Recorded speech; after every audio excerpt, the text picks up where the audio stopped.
Hey everybody, it's Rob from Flailthroughs. This is Gundam Battle Operation 2, and this is my first round in Vincent Gleissner's High Mobility Gelgoog. It's an interesting machine. It has a slightly different Gelgoog beam rifle, one that has a grenade launcher, and one that can apparently link with the backpack to become a cannon.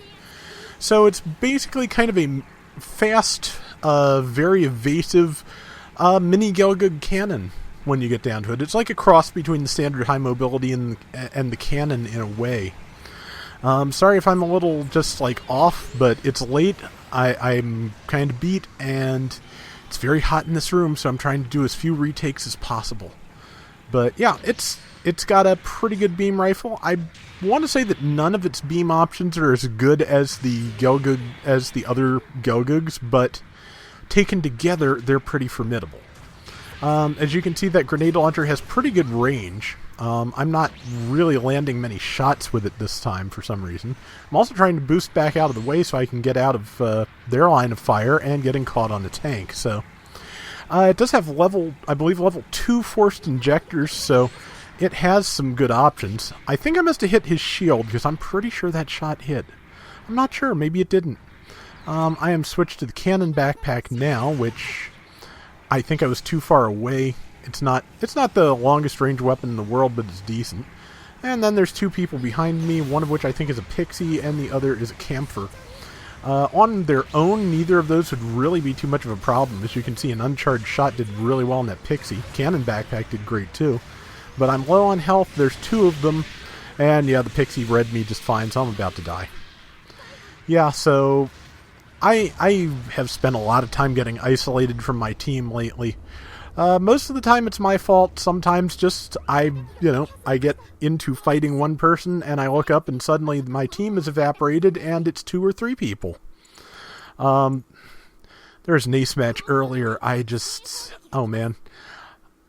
I don't know where the team was, but it was me and the ace at the base, the enemy ace up on a hill opposite us sniping me. And the rest of the team was somewhere. I don't know where. And I'm not sure they did either. But yeah, it's been... But part of that is just because of the high-stress environment of raiding matches, because I've been doing raiding matches to get more clan points lately. For my main account... Oh, good hit on the camphor. For my main account, MS-BOP, aka Maelstrom, did form a clan. I've joined that. On my alt, I haven't joined any.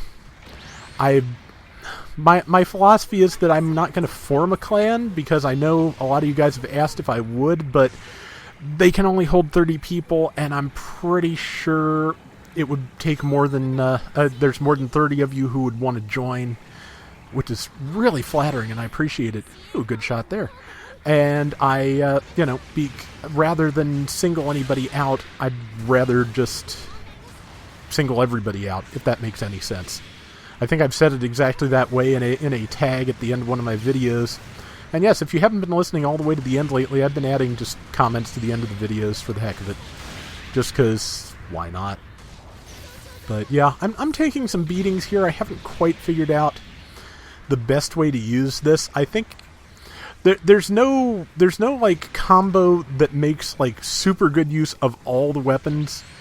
You have to stand still to use the cannon. So it's my preferred method at the moment is to generally, and I don't think I'd figured it out quite until near the end of this match, but my preferred method, and that was just straight up a weapon swap flub there, is to start with the charged rifle, go to the grenade, and then usually follow up with either another rifle shot or the beam saber, depending. Because if you can keep people stunned a long time and get within saber range, if you're trying. Let's see. I'm trying to take on this camphor. Tagged its legs again. That's a couple of good shots. But I am here by myself, basically, with the entire enemy team on me, which, again, this one was just straight up my mistake. But here's where I'm going to make some use of forced injection and just get out of the way, dodge some people best I can. The campher's on me. I've stunned it. Yeah, and this is where I figured out that much of it. And I managed to catch it. And yeah, that's pretty much the best work I do in this round. That and, the running away, which I'm doing pretty well with here. But yeah, it's got a lot of good attack options. It's got, like I said, I'm trying to figure out my best combo, and I'm pretty sure, yeah, rifle to grenade launcher to beam saber is probably going to be my go-to. And I got shot in the back a little. But I'm still working on it. This is not a spectacular round, but I do okay, and I just wanted to get it out there to show off what the thing can do. When I get a better round, obviously, you will see it.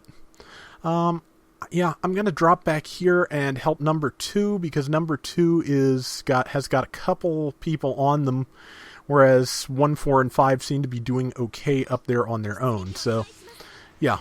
If I can help 2, I think 2 managed to take out one of the pursuers, and there's that Gelgoog Jaeger that killed me, so that's good timing. Managed not to hit number 2. Time to pull back so they can take their swing and get ready, hopefully, to stun that Jaeger again. 2 minutes left, and leg shot. Yeah, the grenade readies up very quickly. Yeah, so rifle leg shot, rifle, grenade, rifle is viable if you're not trying to stun, and if you don't mind overheating your rifle. So, if I'm going to recommend it, if you want to use the cannon backpack at close range like I did, have a partner, because it does take some time to ready up, and you have to stand still to use it, so it's kind of difficult to use effectively close in. I've used it as a holdout weapon in those circumstances, but it doesn't quite always work. Okay, shot that lamppost instead of, or possibly PA tower or whatever that is, but, yeah, did that.